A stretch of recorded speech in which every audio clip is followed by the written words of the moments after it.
오늘 거 주간 워크북은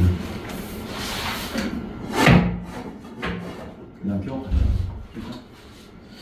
2021년 3월 건데, 그죠? 2021년 3월 거라고 등급컷 첩체는 되게 낮은 편이에요. 그러니까 지금 보면 1등급이 한 77점밖에 안 됩니다. 실제로. 그러니까 등급 자체가 되게 낮아요. 그러니까 77점이 나와도 2등급 1점이라는 얘기잖아요. 그리고 지금 보면 2등급이 66점까지, 3등급이 57점까지니까 등급 자체는 되게 낮은 편입니다. 그리고 전체를 보면 오답률이 가장 높은 문제는 45번. 45번의 오답률이 가장 높아요.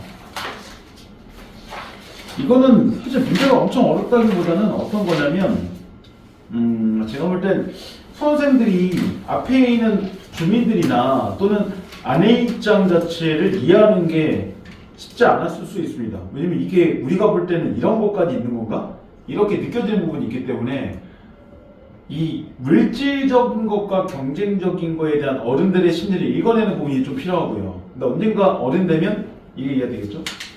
그 다음 20번이 두 번째로 높아요. 그러니까 문학에서 오답률 가장 높은 문제는 20번이고요. 그 다음에 하나 정도만 뽑아보면 그 뒤에 경제하고 과학이 섞인 질문이 있을 겁니다. 37번부터 42번. 그죠? 이 질문의 오답률은 전체적으로 높아요. 그러니까 39번, 41번의 오답률은 높습니다. 근데 이거는 41번은 약간 페인트가 있고요. 39번 같은 경우는 문제가 되게 쉬워요, 솔직히는. 근데 맞은 애들만 쉬운 거지 틀린 애들은 뭔 말인지 이해를 잘 못해요. 그 당시 애들은 그랬다는 얘기죠, 어쨌든. 그리고 이게 보면 이 지문도 그렇고 그 다음 앞에 있는 기술 지문이라고 지금 나와 있는 24부터 27분도 뭔가 시간을 되게 끌게끔 나와 있고, 그 다음 예술 지문이라고 나와 있는 32부터 36번도 인문하고 섞이면서 많이 좀 어렵죠. 뭐 진로 얘기 나오고, 그 다음에 뭐 형상학 얘기 나오고, 기납적, 선언적, 연역도 이렇게 나오니까 피해갈 만한 게 없어요, 지문들이. 비문학에서. 그래서 애들이 가장 많이 포기했던 게 37부터 42. 여기가 왠지 41번도 그렇고 39번도 그렇고 뭔가 계산을 해야 될 것 같다. 그래서 이걸 포기하고 간 애들이 되게 많아요, 그 당시에. 그러니까 이게 시간 안에 푸는 게 사실 무리다는 얘기죠, 거의. 그러니까 실제로 모의고사를 볼 때 시간 자체를 딱딱딱딱 맞춰줄 수 있을 것 같지만 1등급 자체가 만약 8점 초반에 움직이는 모의고사는 그게 불가능합니다, 거의. 왜냐면 처음부터 시간을 다지고 풀게끔 만들어 놓은 게 아닌 거니까요. 절대평가가 아닌 이상. 그런 것도 존재합니다. 알게 되면. 문법 문제는 오답률이 높은 문제가 사실은 없었어요, 전체로. 없기는 했는데 15번 문제는 중요한 문제이기 때문에 볼 거고요. 15번을 제외하고 문법 나머지 11번부터 15번 사이에 혹시 질문할 거 있으면 질문하세요. 그러면 문법은 두 개를 같이 하고 가겠습니다. 없으면 15번 볼 거고.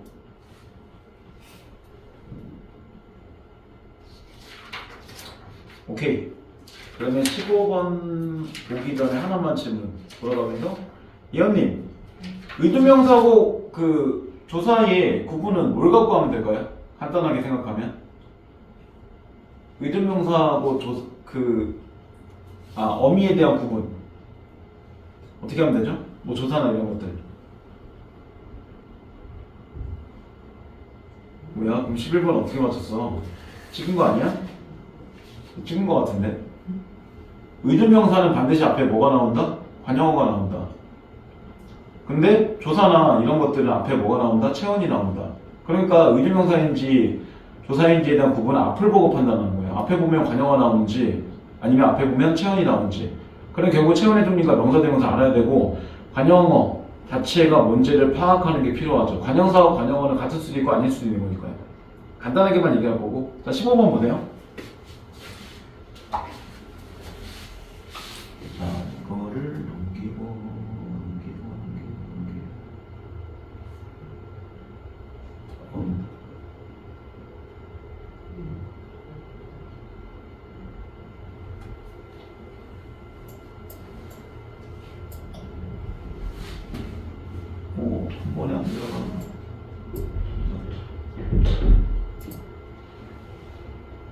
요것도 보이나요? 요 정도? 그렇지? 오케이. 자, 15번을 보면 이 문제잖아요. 교체, 탈락, 첨가 등이 있다는데 이 교체에 관한 거잖아요. 지금 보면. 그죠? 그리고 지금 보면 이중모음 자체를 알려주고 단모음을 알려주는데 포인트가 있어요. 이중모음 반드시 뭐 한다? 단모음과 단모음이 결합해서 이루어지는 것이다. 이렇게 나오잖아요. 그리고 단모음의 종류는 2하고 5가 있다. 보통 2를 J라고 하기도 하고 5를 W라고 하기도 하는데 우리가 여기서 꼭 기억할 게 있어요. 당연히 이중모음은 단모음과 단모음 결합이니까 만약에 이렇게 야가 나올 때 이렇게 나눠지잖아요. 그러면 얘가 반모음이고 이건 단모음이죠. 왜? R라는 지금 반모음은 존재하지 않으니까요. 그죠? 그런 식인데 쉬운 문제지만 일단 파악할 게 있어요. 1번을 볼 때 이게 나오잖아요. 그 밑에 있는 선지를 보면 선지를 넘어가려면 좀 크게 할까? 자, 선지를 보면 이렇게 나왔잖아요. 지금 얘를 보면 띠어 자체가 띠여가 됐어. 물론 띠어로 하는 게 원칙이고 띠어라고 얘기하면 허용이에요. 근데 이 문제는 그걸 물어보는 게 아니라 변동전을 갖고 볼 땐 위하고 어인데 변동으로 볼 땐 위하고 여가 됐으니까 그냥 생각해보면 이거 뭐처럼 보여요? 얘가 이렇게 바뀌었으니까 교체처럼 보인단 말이에요. 그냥 보면.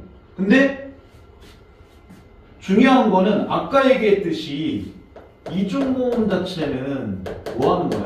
반드시 하나의 반모음과 하나의 단모음 자체로 되는 부분을 가지고 파악을 해야 돼요. 쉽게 얘기하면 다른기호 형태에서 두 개 나눠지는 거 분석해야죠. 그러니까 이렇게 되는 것 자체를 보면 얘는 뭐가 될 수밖에 없어? 교체가 될 수가 없어요. 왜? 이 여라는 글자는 나눠보면 이하고 어로 나눠질 거고 얘가 반모음이 될 거잖아요. 기본적으로. 그러면 여기서 어는 똑같은데 이거 하나 들어갔죠. 그럼 얘는 뭐가 되는 거야? 첨가가 되는 거야. 그래서 문법 공부 안 하는 애들이 그 얘기예요. 아니 여기는 열 썼는데 왜 이딴 식으로 분석을 해요? 공부를 안 하면 그런 얘기 하는 거죠. 공부를 안 하면. 아니면 그 전에 공부가 안 돼 있거나 그러면 그런 거죠. 그러니까 이중모음 나올 때는 반드시 두 개로 나눠서 보는 거를 갖고 해야 돼. 옛날에 이게 당연히 교체라고도 얘기했어요. 한참 전에. 하지만 지금은 몇 년 전부터는 이렇게 이중모음 나오면 두 개 나눠보라는 거죠. 그래서 얘는 첨가예요. 그 다음 두 번째 같은 경우에 보면 이하고 어 자체가 됐는데 이렇게 됐잖아요. 그럼 얘 자체를 다시 또 뭐로 나눠요? 이렇게 나눠지겠죠. 두 개로. 그러면 뭐가 되는 거야? 여기 있는 단모음이 이렇게 반모음으로 바뀐 거잖아요. 그러니까 얘가 교체죠. 어는 똑같으니까 상관이 없는 거고 말 그대로 이렇게 비교하는 거잖아요. 얘하고 이렇게 비교하는 거잖아요. 그러면 얘하고 얘는 이건 단모음이고 이건 반모음이니까 교체된 게 맞죠. 그러니까 정답이 2번 이렇게 된 거예요. 3번 같은 경우는 딱 봐면 뭐 했어? 의가 없어졌으니까 얘는 탈락이죠. 그 다음 4번은 지금 뭐하고 똑같아? 얘하고 똑같죠. 보게 되면. 그러면 4번 같은 경우도 뭐가 돼야 돼요? 첨가가 돼줘야죠. 그리고 5번 같은 경우는 두 개인데 하나가 됐어. 그럼 탈락이죠. 그러면 첨가, 탈락, 교체 이렇게 되는 겁니다. 근데 이 문제를 굳이 한 건 뭐냐면 안 보이잖아요. 기본적으로 얘네들 자체가 이렇게 분석해야 되는 거를. 그래서 실제 시험 문제를 이제 2학년 3학년 갖고 볼 때 첨가하고 교체 섞어갖고 되게 잘 보여준단 말이에요. 이 문제는. 그래서 이 문제만 본 거고. 자, 그 다음은 오답률제 높은 문제를 볼게요. 맨 마지막 지문은 봐주세요. 그 다음에 나머지는 지문이 없으면 사회 지문 할 거고. 자, 그 45번 문제 쪽으로 넘어가 보세요. 이거는 문제를 45번하고 숫자 틀린 것들이니까 43번을 같이 볼게요. 두 개를 같이 보면 될 것 같고, 맨 마지막에 보면 그런 말이 나오잖아요. 그 문제 보면 이런 말이 나와주죠. 뭐 간단하게 보면 뭐 르네 지다르는 여기 나오잖아요. 지다르는 주체가 매개자를 모방하면서 간접화된 욕망이 발생한다고 보았다. 티타임을 위하여라는 글은 물론 티타임을 위하여는 이 사람이 쓴 게 아니죠. 이 사람이 말은 그냥 끌어온 거고, 아내 역시 아파트 주민들을 매개해서 중산층상으로 편입되고자 하는 욕망적 자체를 지닌다. 그럼 우리가 여기서 느끼는 게 있지. 이 문장에서 아내 역시 아파트 주민들을 매개로 중산층 해상으로 편입되고자 하는 욕망을 지닌대. 그럼 아내는 처음부터 아파트 주민 자체가 아니었다는 얘기잖아요. 아파트 주민이 아니었던 여자가 나중에 아파트로 오게 되면서 이런 삶으로 편입한 애는 욕망을 지니고 있는 거야. 그리고 얘기 들어보면 아내는 이렇게 있는 거고 그 다음에 이렇게 아파트에 누가 있는 거야? 주민들이 있을 건데 이렇게가 뭐가 되는 거야? 욕망을 가지게 되는 거니까 아파트 주민들은 이전에 이런 욕망을 채워서 사람이고 아내는 채워서 이쪽으로 넘어가려는 사람이 되는 거죠. 그러면 여기서 아파트는 뭘 의미하는 거야? 여기 나온 대로 보면 이거와 연결되어 있죠. 중산층의 삶 자체와 연결되어 있는 얘기입니다. 물론 지금의 아파트는 우리가 아파트 산다고 해서 꼭 중산층이다 이런 얘기 쓰나요? 그렇진 않을 수 있잖아요. 기본적으로 아파트가 너무 많으니까. 근데 이런 아파트 자체 들어간 게 중산층이다라는 개념을 가질 정도면 지금하고는 시대 연대가 조금 다르다는 거죠. 아파트가 아마 초창기에 별로 생기지 않았을 시기 그 정도가 되는 게 맞아요. 그 다음 아내는 공간을 이분법적으로 구분한다. 그리고 아파트 주민들을 닮고 싶어한다. 그 얘기는 뭐야? 아파트가 있는 공간과 아파트가 없는 공간을 분리한다는 거죠. 그렇게 하면서 이 주민들을 닮고 싶어하면서도 그들에게 경쟁심을 느낀다. 그러면 기본적으로 뭐 하는 거야? 욕망의 대상이면서도 이들은 경쟁의 대상이죠. 이거는 그거 생각하면 돼. 드라마나 이런 거 보면 아파트 무슨 아파트 살아? 어디 살아? 그 다음 좀 웃긴 얘기지만 자가야 전세야? 이딴 거 확인하는 것들. 평수가 몇 평이야? 이런 것들. 그러니까 만약에 아내가 이 아파트 주민들 사이에 껴서 기본적으로 얘가 중산층을 보인다면 그 안에서도 내가 뭐 하는 거야? 좀 더 나은 삶 자체를 사는 거를 보여주기를 원한다는 거죠. 그러니까 똑같은 아파트 살아도 지역에 따라서 그 아파트 가격이 다른 거하고 비슷해요. 지금 보면 말 그대로 내가 강남에 아파트 사느냐 비강남에 사느냐 다르잖아요. 기본적으로. 그 다음 아내는 간접화된 욕망의 대상이 허상임을 밝혀준다. 그러면 결국은 아파트라는 공간은 뭐가 되는 거야? 아파트는 중산층의 삶 자체를 보여주는 어떤 물질화된 공간이면서 또는 누군가하고 경쟁을 해야 되는 공간이면서도 마지막 뭐가 된다? 허상적인 공간이다. 그럼 이 글의 기본적인 주제는 뭘까? 맨 마지막에 있는 거지. 아파트나 공간이나 또는 아파트를 통해서 뭔가 욕망을 가진 건 다 쓸데없어. 결국 물질만능주의는 비판을 보여주는 거예요. 크게 보면 이 작품의 주제는 그렇다는 거지. 그러면 그걸 누굴 통해서 보여주는 거야? 아내를 통해서. 근데 아내가 그럼 주인공이잖아요. 근데 이글 속에서 아내 이름이 나왔나요? 안 나왔죠. 그리고 남편의 이름도 안 나왔죠. 남편은 남편을 나오고 남편이 아내를 바라보는 거잖아요. 기본적으로. 근데 여기서 뭐가 나와? 가족 자체가 나머지도 나오게 돼 있죠. 그러니까 나머지 가족들은 전부 다 들러리인 거야. 별로 필요가 없는. 자, 그러면 이제 한번 글을 봐보세요. 맨 처음에 답 자체를 찾는 거는 처음에만 봐도 나와줘요. 처음에 보면 이런 거 나오죠. 맨 처음에 글 한번 봐보세요. 자, 아파트에 이사 오더니 대접이 달라지네? 웬 밤참이야? 근데 이거 잠옷 아니야? 글쎄 오늘 은행 갔다가 잡지를 봤더니 티타임에 곁들이는 간식이 화보로 나와 있더라고요. 하마터면 챔피담을 할 때는 뭐예요? 티타임이면 그냥 난 차만 마신 줄 알았거든요. 그러니까 이 여자는 처음에 티타임을 생각할 때 티타임은 당연히 차만 마신다. 뭐 커피나 이런 것들만 마신 게 티타임이야. 이렇게 생각했던 사람이야. 그래서 그렇게 티타임을 하려고 했던 거죠. 그래서 좀 사왔는데 중요한 건 뭐야? 앞에 화보를 보니까 간식이 있어. 그래서 간식 자체를 생각하는 건 이거에 연결했지. 화보를 보기 전, 말 그대로 화보 자체를 그 아내가 이 보기 전에는 티타임 자체를 생각할 때 뭐만 하는 거야? 피만 하는 거야. 근데 화보 자체를 본 후에는 티타임 자체를 생각해 볼 때 피만 하는 게 아니라 간식도 같이 먹어야 되는구나. 이렇게 본 거죠. 그러면 우리가 여기서 추론할 수 있어. 아내는 처음부터 화보기 보기 전에 티타임 할 생각이 있었을까요? 당연하죠. 화보를 보기 전에 티타임은 티만 하는 거라고 생각하니까 티타임 자체를 티만 하겠다고 생각을 한 거예요. 그 얘기는 처음부터 티타임을 하겠다고 생각을 한 건데 이것만 생각한 거죠. 근데 화보를 본 이후에 저 자몽을 사왔잖아요. 자몽을 사온 건 이거잖아요. 티만 하게 되면 분명히 누군가가 무시할 수 있으니까 화보를 실제로 아파트에 이사 와서 보니까 아, 티타임에는 티만 하는 게 아니라 간식도 해야 되는 거 이걸 깨달은 거잖아요. 그러니까 여기서 보면 처음부터 아내는 티타임을 하겠다는 생각 자체를 화보를 보기 이전부터 하긴 했었다는 거예요. 포인트는 여기에 있는 거니까. 그러면 그 1번 한번 보세요. 이렇게만 일단 해놓고 1번만 먼저 볼게요. 그럼 1번에서 이런 말 나오죠. 화보는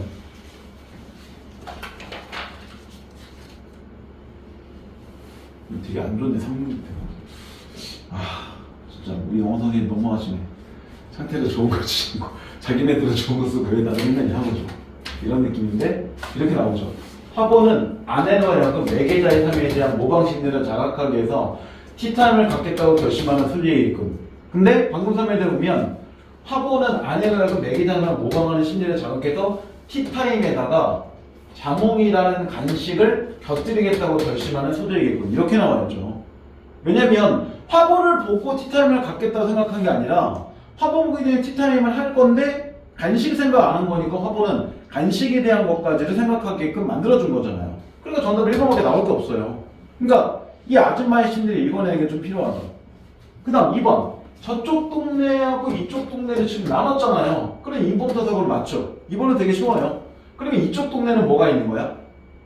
아파트가 있는 거고 저쪽 동네는 아파트가 없는 거죠. 이런 겁니다. 이미 2번 지사고는 여기서 보이죠. 세 번째, 아내가 13호 여자와 의 동생 잡히는 곳은 중산층으로 편입된 기회인 티타임을 언제 할지 몰라 답답하기 때문이다. 왜냐면 동생 잡힌다는 거는 결국은 이 13호 여자가 뭔데? 이름이 13호 여자가 아니라 13호에 사는 여자잖아요. 그러면 아내는 누구랑 티타임을 하기를 원하는 거야? 여기 있는 주민들과 티타임을 하겠다는 거잖아. 왜? 우리도 티타임 정도 하고 간식도 먹을 수 있는 정도의 경제적 능력이 있어야를 보여주려고 하는 거잖아. 정말로 아내가 무슨 이걸 먹고 싶어 하는 게 아니라. 그러면 실제로는 이 아파트 주민들 자체와 그런 티타임을 하기 전까지는 계속 뭐 해야 돼? 티나 간식을 준비하고 있다가 그들이 시간이 되면 바로 내놔야 되는 거니까 그런 시간을 못 가지니까 그 대신에 지문대로 보면 뭐 하는 거야? 가족들이 대신 그 간식들을 먹고 있는 거잖아요. 왜? 티타임을 계속 가지지 못하니까 이걸 버릴 수 없으니까 가족들한테 먹이는 거고 가족들은 어머? 고마워요. 이러고 있는 거잖아. 어떻게 보면. 근데 간식들은 나머지 가족들은 그냥 어부지를 먹고 있는 겁니다. 그 다음 네 번째. 아내가 막년애가 밀려있다고 거짓말한 것은 욕망의 매개자인 아파트 주민들에 대한 경쟁심리 때이거든. 실제로 아내의 말을 보면 재밌는 게 있어요. 그 막년애라는 게 지금은 거의 안 쓰는 말이고 요새는 뭐 송년회나 이런 말 쓰는 거잖아요. 왜냐면 막년회가 지금 잘 안 쓰는 게 연말에 이런 느낌 있잖아. 막년회 뭔가 망했는데 해야 되는 뭔가 그 회식 같은 느낌? 분위기 약간 그래요. 그래서 요새는 막년회라는 말 잘 쓰지 않아요. 원래는 막년회라는 게 사실 의미가 그런 연말에 흥청망청 먹으면서 놀자 이런 의미로 쓰인 건데 이게 이제 요새 망했다 약간 이런 어감이 좀 있기 때문에 잘 안 쓰는 말이죠. 근데 여기 보면 나오잖아요. 그 막년회도 안 간다면 시시하게 볼 게 아니에요. 이런 말 하잖아요. 그러니까 결국은 아내는 진짜 막년회가 있는 게 아니라 막년회를 많이 한다고 사람들한테 그냥 말만 그렇게 한 거예요. 왜? 왜냐면 사람들도 막 그 연말에 뭐 호텔 가서 뭐 먹어요 뭐 이런 얘기 하는데 저는 연말에 아무 데도 안 가요. 이런 얘기 하면 어머 돈이 없어 안 가나 보다. 아니면 아무도 안 불러주나. 이런 생각을 사람들이 가지게끔 돼 있잖아요. 그러니까 아내는 일부러 저 막년회 많아요. 왜? 저 바빠요. 저 사람들이 많이 불러주고 돈 많아갖고 막년회 같은 거 많이 하시는 사람이 이걸 보여주는 게 목적이거든요. 그러니까 아내는 굉장히 어떤 거야? 이 사람들을 의식하고 있는 거죠. 이 양반들을. 그렇다고 사람들이 어디서 해요 뭐해요 라고 한다고 해서 아내가 거짓말한다고 해도 거기 직접 가서 확인할 거야? 진짜 호텔 가서? 확인 안 할 거잖아요. 그러니까 당연히 여기 나온 대로 이렇게 나온 얘기 경쟁심리가 되는 게 맞아요. 마지막 13호 여자가 손으로 떡을 집어먹은 거 생각해봐. 여기는 중산층에 사는 사람들이라 보통 중산층이라고 생각하면 우리가 생각할 때 정말 떡을 먹을 수 있죠. 하지만 떡을 포크로 먹거나 이러겠죠. 아니면 젓가락 먹거나 누가 이렇게 손으로 먹는데 중산층이야. 뭔가 좀 이상하잖아요. 왜? 교양이 떨어져 보이니까. 그러면 이 여자가 손으로 떡을 집어먹는 것은 아내의 간접화된 욕망이 허상이었음을 보여주는 것이다. 이걸 보여준 장면이 나오죠. 이 부분이죠. 13의 여자가 떡 접시를 보던 환호성을 지르는 거예요. 쉽게 얘기하면 평상시에 떡을 여기에서 먹으면 뭔가 떡이 값싸 보이는 음식이 잘 안 먹었다는 거잖아. 그 역으로 얘기하면 오히려 떡을 이 사람들도 아파트 주민이 되기 전에 먹었다는 얘기죠. 처음부터 아파트 사는 게 아니라 다 이사 오면서 아파트 주민이 되는 거니까. 나한테 먹어도 되냐고 물어봤어요. 그리고 덥석 떡을 줬다라니까요. 손으로 말이에요. 이걸 왜 남편한테 얘기해? 내가 생각할 때 이들은 손으로 안 먹을 것 같은데 이들이 손으로 먹어. 왜? 나는 별거 다를 게 없네. 이렇게 생각하는 거죠. 그러면서 하는 말이 떡은 이렇게 손으로 먹어야 제맛이 난다나요? 그리고 티타임은 그만두고 떡잔치나 하자고 하진 않겠어요. 그 얘기는 뭐야? 이 티타임 자체가 마을 주민들도 다 교양 있는 척 하려고 하는 티타임인 거예요. 알고 보면. 그때도 실제 그런 거 하고 싶지 않은 거죠. 정신없이 그래서 냉동실에 떡을 꺼내서 찌어내고 동치미 몇 그릇 해치울까요? 얼마나 신이 나던지. 이 신이 난다는 건 안 해도 그 얘기지. 위선 자체를 이제 안 해도 되니까 마음 편해졌다 이런 얘기예요. 13호 여자도 실제로는 이게 되면서 편해지는 거고. 그러니까 5번도 맞게 되는 거죠. 이게 우리한테 왜 잘 안 와닿냐면 우리는 현재 돈을 벌고 있는 상태가 아니잖아요. 그러니까 어떤 직업이 돈을 벌고 뭐하고 어떤 직업 뭐하고 이런 것들을 선호하면서 비교하고 뭐하고 이런 아직 나이가 아니니까 이게 이해가 안 되는 게 맞아요. 그러면 여기서 아파트는 과연 어떤 건가요? 단절감 또는 경쟁적인 거 또는 물질적인 거 이런 의미에 쓰는 거죠. 아파트는 그럼 긍정이야? 부정이죠. 이 아파트의 부정적 의미는 웬만한 소설들에서 보통 그렇게 많이 나옵니다.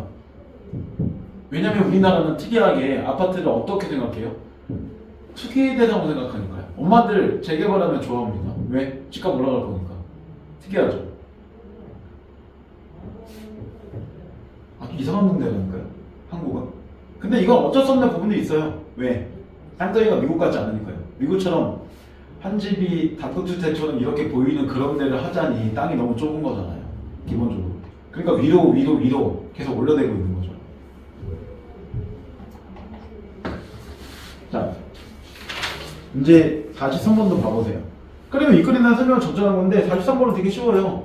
1번 중심인물로서 전해들은 사건의 전말이 재세우고 있다. 이 중심인물이 누군데? 아내잖아요.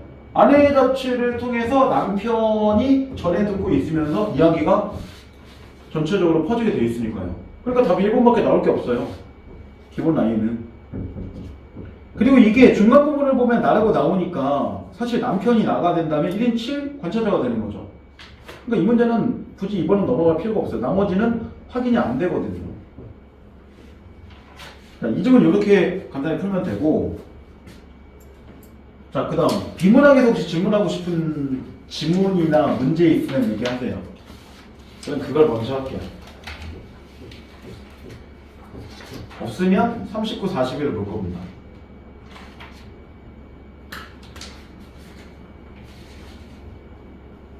막상 들어오면 답은 안 할 건데 남들도 안 하니까 나도 안 하는 심리 약간 이런 건가? 자, 39번 좀 넘어가세요. 요즘은 봐볼게요 한번.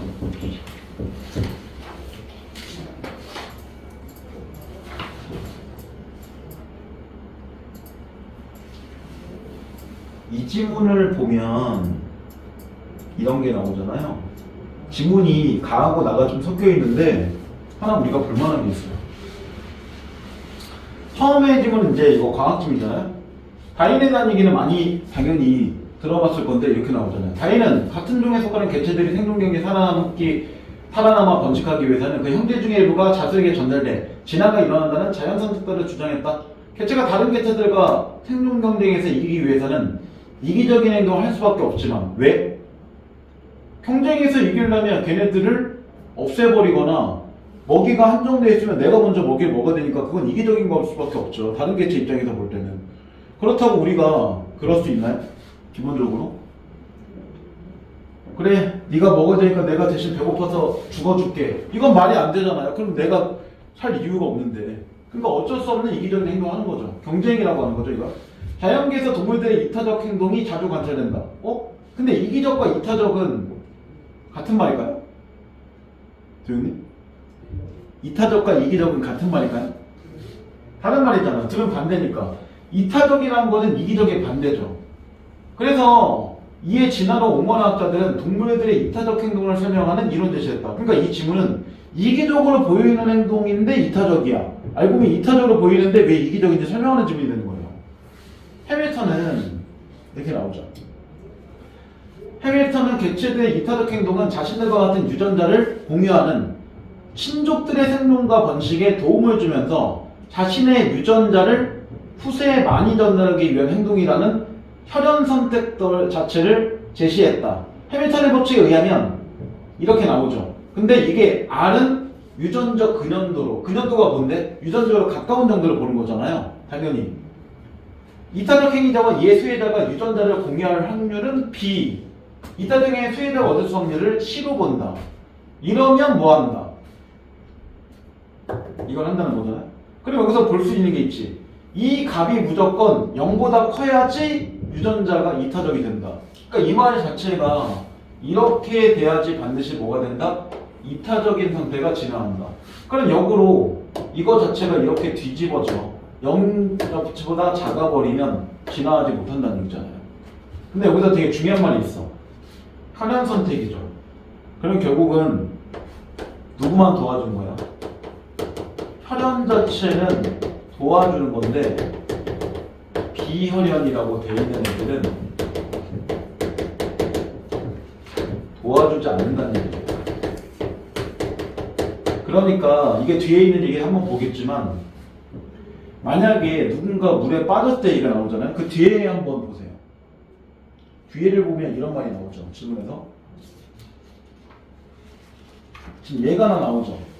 행위자가 3명의 형제를 구하고 죽는다면, 근데 형제를 생각해 보세요. 형제는 나하고 유전적으로 가까운 사람들이죠. 그죠? 그들을 구하고 죽는다면 0.5가 실제로 유전자 공유 확률이니까 3명이니까 실제로 이 값은 뭐예요? 1보다는 큰이죠. 이렇게 빼낼 때도. 그렇기 때문에 이 행위 통해서 다음 세대로 퍼지게 된다. 그래서 이런 해밀턴의 이론은 유전자 개념으로 동물들의 이타적 행동을 설명한 것으로 이타적 행동의 진화의 수기를 푸는 중요한 요소로 평가되고 있다. 근데 이 말에 되게 중요한 게 있죠. 지금 여기서 자기의 형제이기 때문에 이 상태를 만족하기 때문에 대신 죽는 거잖아. 그럼 역으로 얘기하면 형제가 아니었어. 쉽게 얘기하면 내 친구가 만약에 강물에 떨어졌어. 근데 그 친구가 한 2명 정도 3명에 떨어졌어. 그래도 사람들은 뭐 할 거야? 이 동물들은 구하지 않을 거라는 거야. 왜? 나랑 기본적으로 혈연관계가 아니면 내가 죽고 걔네들이 살아봤자 나의 혈연을, 나의 자손을 다음 세대 남길 수가 없잖아요. 기본적으로. 그럼 역으로 생각하면 이런 것도 있어. 자, 이거는 만약에 물에 빠진 친척이 1명이야. 구해야 될까 말아야 될까? 1명. 구하면 안 돼요. 왜? 걔가 사나 내가 사나 어차피 똑같은 거니까요. 1명씩밖에 안 되면 기본적으로 유전자를 남길 확률은 똑같으면 뭐라 내가 구해줘요. 걔를 대신해서. 그럴 필요가 없는 거죠. 그러니까 여기서 꼭 볼 게 중요한 건 뭐냐면 최소한 2명 정도가 빠져야지 나 1명보다 2명이 친척이 또는 내 사촌이 우리의 가족들을 다음 세대에 남길 수 확률이 좀 더 커지는 거잖아요. 그게 포인트예요. 반드시 2명 이상이 돼야지만 구하는 겁니다. 그러니까 결국은 형제들을 구하는 것 자체는 꼭 기억해야 돼요. 이 행위는 이타적이지만 이기적이다. 이걸 이해하는 게 필요해요. 도인이 막 졸려오네. 눈이 막 조금씩 맛이 가고 있는 것 같아. 그치? 원하겠어. 와, 2개 동시에 키니까 엄청 시끄럽네. 누나. 점심시간에 이거 하지 말아야겠다. 시끄럽다.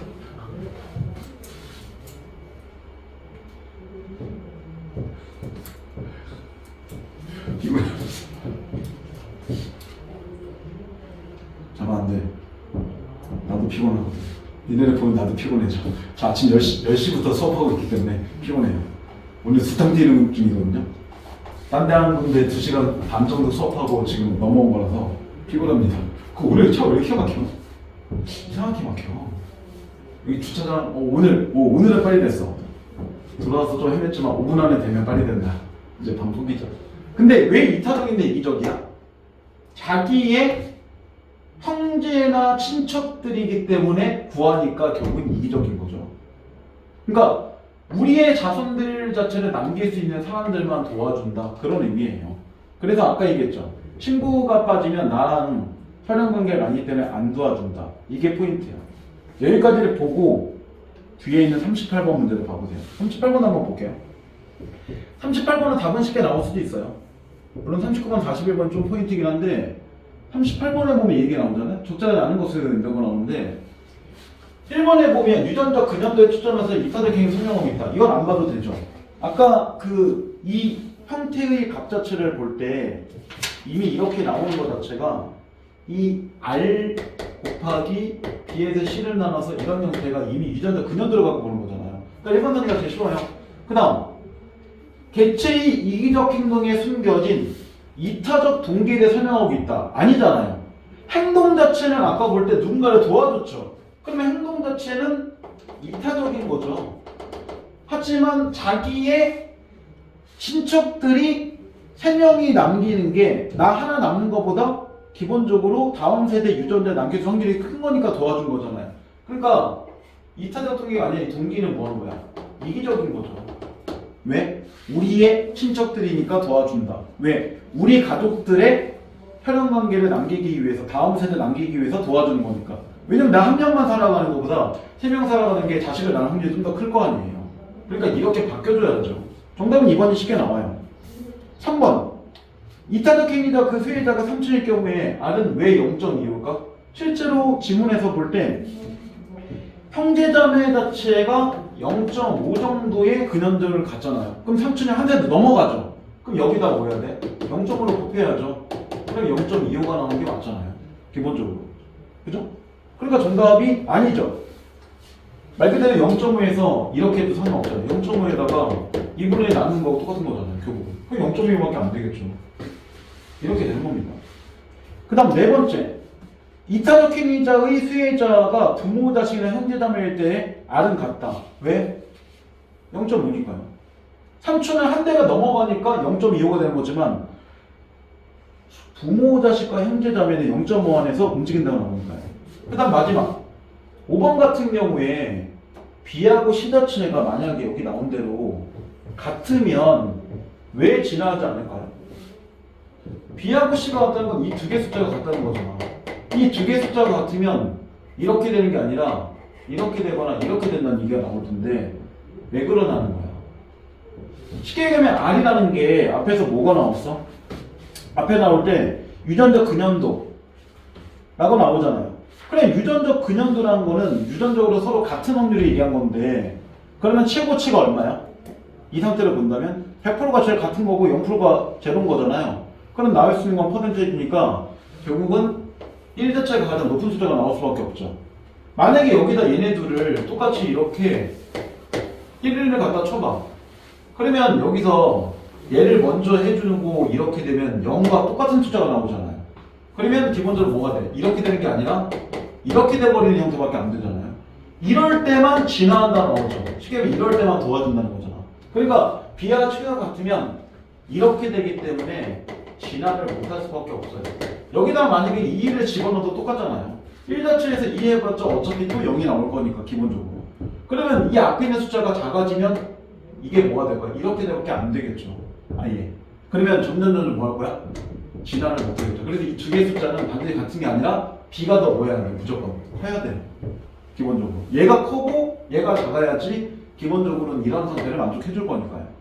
근데 이런 간단한 산수도 해야 되는 문제예요. 근데 그러기에는 얘가 너무 정답이 확실하게 나왔죠.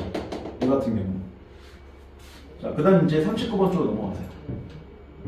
39번은 이렇게 나오잖아요. 다음은 A와 B의 협조 여부에 따른 편익과 비용의 합이라고 나오고 A와 B의 상대방의 전략을 모르고 선택이 동시에 이루어진 상황에서 A만 TF 전략을 사용한다. 그리고 B가 첫 회만 비효전을 사용하는데 근데 우리는 첫 번째 끝나는 게 아니라 두 번째까지 얻게 되는 보수협을 구해야 되는 거잖아요. 그러면 이 문제를 볼 때 B 자체가 1회 자체가 있고 2회가 있을 건데 이 두 개의 합 여기를 구하는 거죠. 이 설명대로 움직인다면. 근데 잘 봐봐. A만 TF 전략을 사용한다고 나오는데 TF 전략은 처음에는 뭐 하는 거야? 처음에는 지문 자체를 나온 대로 본다면 어떻게 할지 모르기 때문에 처음에는 반드시 뭐 한다? 상대방한테 협조한다. 그 다음 두 번째부터는 뭐 한다? 상대방의 전의 전략 자체를 사용한다. 이렇게 나온 거잖아요, 기본적으로. 그러니까 상대가 만약에 처음에 협조했어. 그럼 두 번째도 협조죠. 상대가 비협조했으면 두 번째는 비협조가 되는 거예요. TF 전략은. 근데 B는 첫 회에만 비협조 전략을 사용했대. 그러면 이 문장에 추론할 게 있죠. 이외에는 B는 뭘 할까요? 1회에는 제가 비협조 전략을 사용한다 나왔잖아. 2회에는 B는 뭘 할까? 협조, 비협조 중에? 협조죠. 왜냐면 첫 번째만 비협조했으니까 2회에는 얘는 협조를 해야 정상적이에요. 이게 지금 생략되어 있는 거죠. 이런 겁니다. 그러고 나서 이런 게 나오죠. 근데 이게 뭔지는 이 밑에 설명이 되게 중요해요. 그 여기가 포인트예요. 나오잖아요. 말 그대로 2와 1은 마이너스 1. 그러면 여기를 얘기한 거죠. 여기를 보면 A는 비협조, 그 다음 B는 협조 이렇게 되는 거잖아요. 그러면 결국 우리가 알 수 있는 건 뭐냐면 이 두 개가 이렇게 A하고 연결되는 거죠. 그 다음 이렇게 연결되는 게 B 거죠. 예를 들어서 지금 나온 대로 이걸 한번 해보세요. 이 실제로 보면 이렇게 나온 거잖아요. 그러면 이게 A 거고 이게 B 거란 얘기잖아. 쉽게 가면. 그러면 A는 여기서 이거 뭐야? 협조죠. 근데 B 같은 경우는 뒤에로 보는 거니까 이렇게 보는 거잖아요. B는 뭐가 되는 거야? 비협이 되는 거잖아요. 이렇게 되는 겁니다. 그러면 이게 문제 자체를 볼 때 A 자체는 TF 전략을 사용한다 라고 나오니까 첫 번째는 이렇게 나온 거잖아요. 만약에 예를 들어서 그럼 이제 우리가 1회를 볼 때 A는 뭐 해야 돼? A는 협조를 해야죠. B는 뭐 해야 돼? 비협조를 해야죠. 이렇게 된 걸 찾으라는 거잖아요. 그러면 A 자체가 협조라면 어차피 여기 라인에 있죠. 그 중에서 A가 뭐 해야 돼? 비협조니까 일로 가는 게 정상적이잖아요. 그죠? 그럼 첫 번째는 뭐 할까? 이렇게 나오면 저기 나온 대로 이렇게가 되겠죠. 저게 자체가. 근데 한 번 더 해야죠. 왜? 2회까지 없는 합을 물어본 거니까. 그럼 2회일 때는 이제 뭐 해야 돼? A 자체는 상대방의 처음 전략 사용자니까 비협조를 해줘야죠. B는 뭐 해야 돼? 아까 얘기한 대로 협조를 해야죠. 그러면 A가 비협조니까 자연스럽게 여기서 중에 정답 찾는 거잖아요. 그리고 B가 협조니까 일로 멈춰지겠죠. 그럼 이렇게 나오겠네. 2하고 마이너스 1 나오겠네. 그러면 결국은 나왔네. 1에는 여기 나온 대로 2 더하기 마이너스 1이 되겠죠. 그럼 나올 수 있는 값 1이죠. 이렇게 찾는 겁니다. 정말 나왔죠. 애들이 이거 풀 때 이 얘기를 하더라고요. 그 당시 애들이. 이지 것까지 해야 돼요, 굳이? 이렇게 하면 문제 어떻게 풀 건데? 그다음 국어에서 왜 산수 문제가 나와요? 얘네 맘이지. 그럼 출제자 맘이잖아요. 얘기했죠. 국어라는 과목 자체는 한글로 돼 있는 모든 텍스트를 다루는 거예요, 기본적으로. 그러니까 문학만 다루는 게 아니라 비문학에서도 뭐 경제도 다룰 수 있고, 과학도 다룰 수 있고, 기술도 다룰 수 있고, 뭐 하이브리드 원리, 뭐 이런 거, 정의단지 원리 이런 것도 당연히 한글로 돼 있는 텍스트라면 다룰 수 있는 거죠, 기본적으로. 중력, 그 다음 상대성 다룰 수 있어 없어? 다루겠죠. 이런 것도 다루는데. 근데 우리한테 산수라고 해봤자, 수학이라 해봤자 분자분모, 나누기, 더하기, 곱셈, 뺄셈 요 정도밖에 얘기 안 해요. 근데 문제는 그거를 문장을 자꾸 빼는 게 문제죠. 이렇게 실제로 보여준 상태에서 자 이거 얼마 나왔어? 그럼 누가 못 맞춰요 그거를. 대신 이렇게 말로 빼는 거니까 이 말을 이해하는 게 또 필요하죠. 기본 라인을. 그러니까 이 문제 못 푼 애들은 이게 도대체 뭐니? 이걸 모르면 당연히 문제를 풀 수 없잖아요. 그래서 A랑 연결되는 거, B랑 연결되는 걸 여기서 반드시 이거 읽어야지. 이거 안 읽은 애들이 이 문제 틀리는 거예요. 이게 3학년 문제도 나온 적이 있는데 3학년은 이렇게 두 개가 아니라 한 3회나 4회까지 해요. 그럼 4개를 한 다음에 합을 구하는 거니까 시간이 조금 더 걸리죠. 근데 걔네들은 별로 짜증 안 내는 게 이런 걸 해본 애들은 3회, 4회 하는 거 별로 어렵지 않다는 거죠. 근데 아예 이런 문제를 틀리게 되면 3회, 4회 자체를 그냥 패스해버리는 거니까 결국은 국어 잘하기 위해서는 흥미도 필요해요. 그리고 이런 식의 2학년 때의 짜잘한 문제들의 연습도 필요하고 그게 기본 베이스로 깔리는 거니까.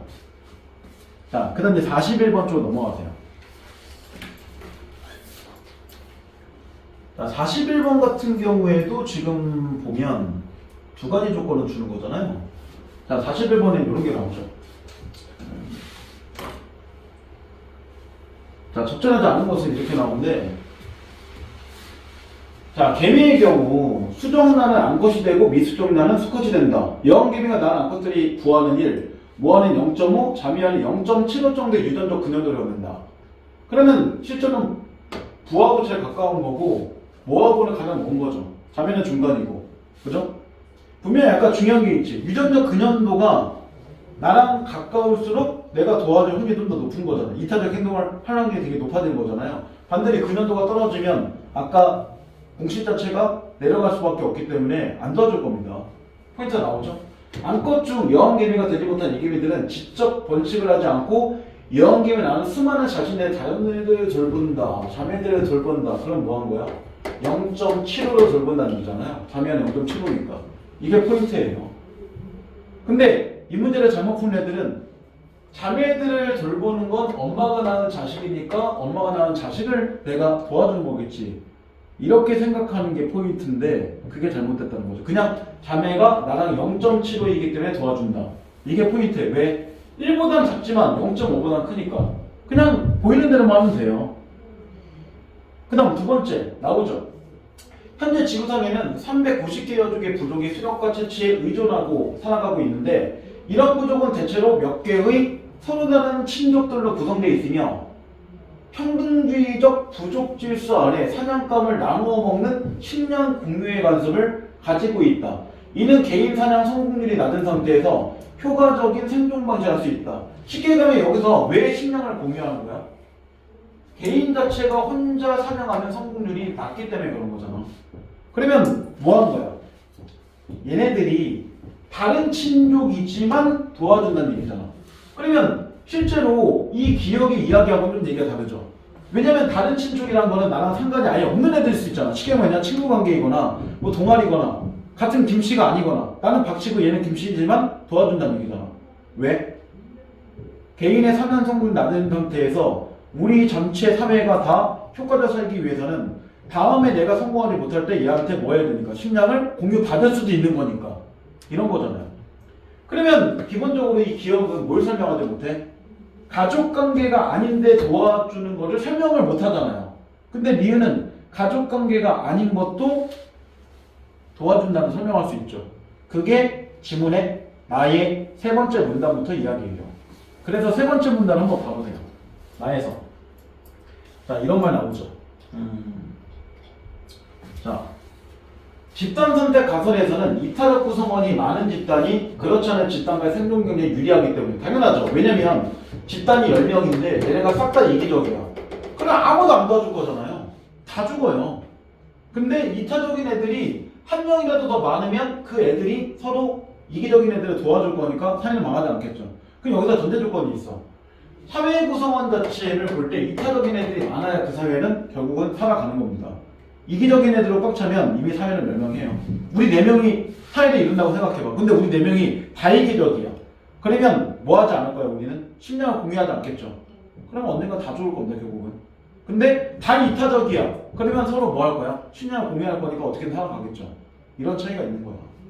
판단하는 게 필요해. 그냥 지문을 읽는 게 아니라 추론 능력이 결국 강해야 국어 자체를 잘한다고 얘기했으니까. 매번 얘기하잖아요. 추론 떨어지면 답이 안 나온다고. 아까도 똑같잖아요. 첫 해지만 두 번째가 뭐 했는지를 추론해야 되는 거잖아요. 문장 안에서. 자, 그 다음.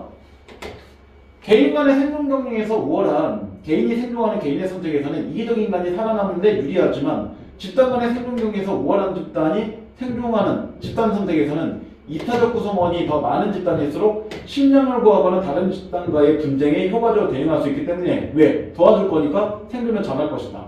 따라서 집단 선택에 의해서 이타적인 구성원이 많은 집단이 생존하게 되면 자연히 그 위에 나오죠. 오른쪽 넘어가는데 이는 이타적 인간도 진화하게 된다. 실제 인류는 혹독한 비나기를 거쳐 살아남은 존재라면서 집단 선택 가설은 설정을 얻는다. 하지만 이타적 구성원이 많은 집단이 하더라도 그 안에 이기적인 구성원도 함께 존재하기 마련이다. 쉽게 말하면 모든 인간들이 그 사회 구성 안에 싹 다 이타적인 건 말이 안 된다는 거죠. 누군가는 이기적인 사람도 존재할 수 있다는 얘기예요. 그러므로 집단 선택에 의해서 이타적인 구성원이 진화하기 위해서는 집단 선택이 일어난 속도가 개인 선택이 일어난 속도를 압도해야 된다. 쉽게 가면 항상 이타적인 구성원 자체를 볼 때 집단 선택이라는 게 결국은 도와준다는 얘기잖아. 이런 게 항상 개인적으로 이기적인 애들보다 더 많아야 돼. 그 얘기야. 만약에 이타적인 애들과 이기적인 애들을 볼 때 얘네가 이렇게 많으면 사회는 무조건 멸망한다는 얘기잖아요. 그런 얘기예요. 그리고 어차피 우리는 사회 속에 살아가는 거지 개인이 살아가는 게 아니니까요. 우리 지금 다 사회 안에 속해서 살아가고 있는 거잖아요, 기본적으로. 그러니까 이 질문이 그런 데서 의미가 생기는 거죠. 그러나 사회생활에서는 집단 선택의 속도가 현저하게 느리다는 점을 들어 집단 선택 가설을 논리적으로 가능할 뿐이라고 비판하고 있다. 이에 대해서 최근 집단 선택 가설에서는 개인 선택이 일어나는 속도를 늦추고 집단 선택의 효과를 높이는 장치로서 법과 간섭과 같은 제도에 주목하고 있다. 왜? 법과 간섭은 이런 거잖아. 우리가 지키고 싶어 지킨 사람이 있어? 아니에요. 이런 거 왜 지켜? 특히 법은 왜 지켜? 안 지키면 처벌받으니까. 지키는 것 뿐이잖아요. 처벌받는 거 좋아하는 사람이 없으니까. 만약에 법을 어겨도 처벌을 안 해. 그럼 우리 4명 다 뭐 할 거야? 굳이 법을 지키려고 노력 안 할 거 아니에요. 근데 감옥에 가거나 처벌받아서 뭐 돈을 내야 된다거나 국가에 그러기 싫으니까 벌금 같은 거 내기 싫으니까 지키는 거잖아요. 그러면 그게 뭐 하는 거야? 어쨌든 그런 이유 때문에도 지키면 사람들은 개인 선택이 아니라 집단 선택을 할 거니까. 그 얘기잖아요. 극단적으로 만약에 어떤 개인이 한 명 있는데 이 사람은 누굴 죽이는 게 취미야. 근데 법으로 살인을 해도 처벌 안 받아. 그럼 맨날 죽이고 다닐 거 아니에요? 근데 그 사람이 왜 안 죽여? 처벌받기 싫으니까 그것 때문에 그냥 참는 거잖아요. 그럴 수도 있다는 거죠. 법은 그러면서 유효할 수 있다. 이런 얘기 하는 거예요. 그러면 문제를 봐봐. 자, 문제에서 이렇게 나오죠. 선지를 보면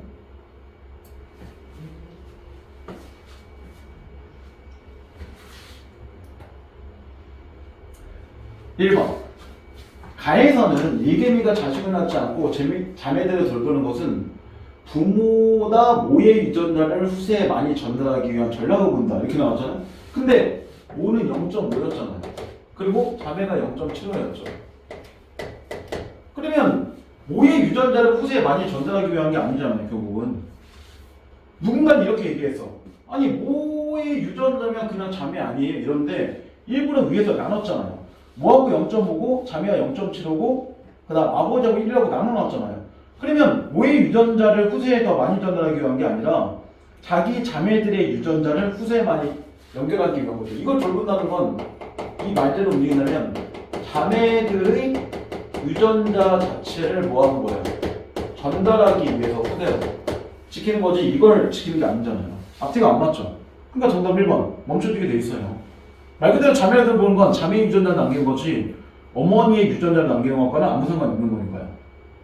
그러니까 어머니의 자식들이 자매 아닌가 이렇게 보는 거 자체를 생각하게끔 만들고 있는 거예요. 이 문제가.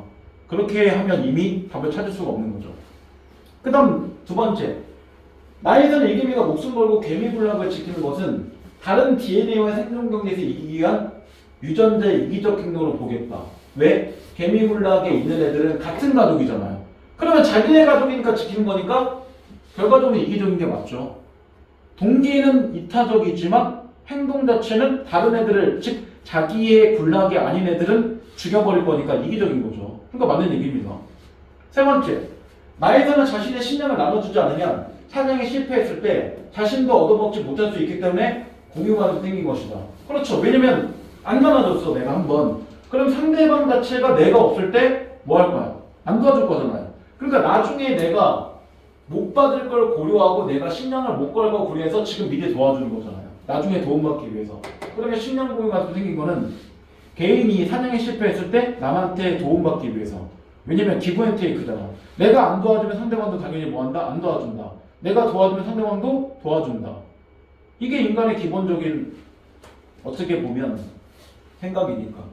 니네 친구가 그렇잖아. 친구가 내가 뭐 빌렸는데 안 빌려줘. 그러면 그 친구가 나중에 나한테 빌려달 때 나도 똑같이 뭐 할 거야? 네가 안 빌렸기는 안 빌려줘. 이게 정상이잖아. 나만 빌려주고 너는 빌려주지 않았대. 이거 말이 안 되는 얘기니까. 그런 것 때문에 도와주는 거죠. 네 번째, 라에서는 식량 공유 관습을 이기적인 구성원도 식량을 공유하게 하면서 이타적인 구성원이 사회에서 사라지지 않도록 하는 제도를 보겠군. 그렇죠. 식량 공유 관습을 이기적인 구성원도 식량을 공유하게 하는 거지. 왜? 이타적인 애들 많아서 이기적인 애들한테까지도 식량을 나눠주는 거니까. 그러니까 이타적인 애들은 이타적인 애들끼리만 나누는 게 아니라 사회 구성원 전체를 가지고 나누는 건데, 사회 구성원에는 분명히 뭐가 있어? 그래서 이타적인 애들도 있지만 분명히 이기적인 애들도 있다고 지금 나왔잖아요. 근데 누군가는 이럴 수 있어. 제가 생각할 때 우리 사회는 다 이타적인 애들밖에 없는데요. 근데 그건 자기 생각이잖아.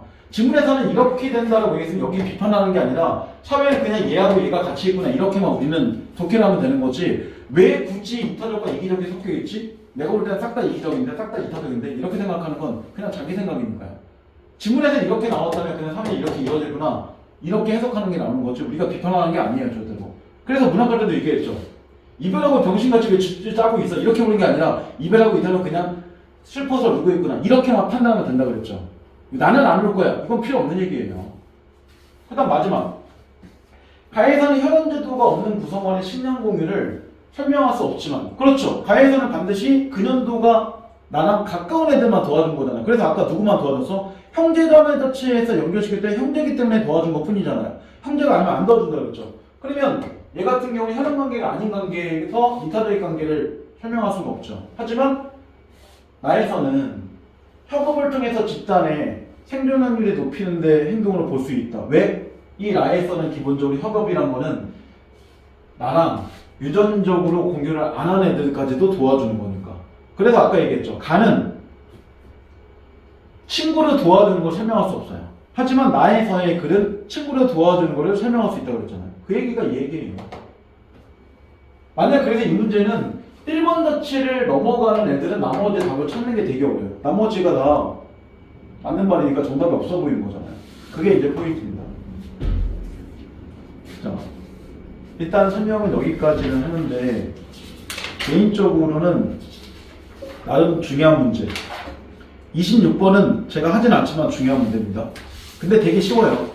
근데 26번을 개인적으로 이해를 못했으면 저한테 꼭 따로 질문하셔야 돼요. 알겠죠? 왜냐면 이런 식의 문제가 앞으로도 자주 나올 거니까요. 사실은 문제 오답률은 25번이 높긴 한데 25번은 좀 문제가 어렵고 26번은 3점 치고 문제가 쉬워요. 그리고 이런 문제는 맞아줘야 되거든요. 왜냐면 이것도 결국은 2배인가 2분의 1인가 이걸 나누는 문제라서 문제 수준이 좀 비슷해요. 그리고 2학년 같은 경우는 지금 19번 바로 위에 있는 탐문가를 현대어플이 되게 많이 했기 때문에 그나마 어렵지가 않은데 이게 고3이 되면 좀 더 한자어들이 늘어날 겁니다. 아니면 밑으로 어휘풀이 되게 중국과 연결된 걸 많이 붙일 가능성이 높기 때문에 그런 걸 좀 고려하는 시간이 필요합니다. 자, 어쨌든 오늘은 여기까지만 할게요. 나머지는 개인적으로 질문하시고 주말에 숙제 잘 해오시고 많이 틀린다고 해서 뜨악하지 말고 왜? 니네 이제 모의고사 푼 게 몇 개 되지도 않는데 첫 주부터 잘하면 니네 천대기 어떡해? 이렇게 틀릴 수 있다고 받아들이세요. 일단은 현재는 그럴 수밖에 없는 겁니다.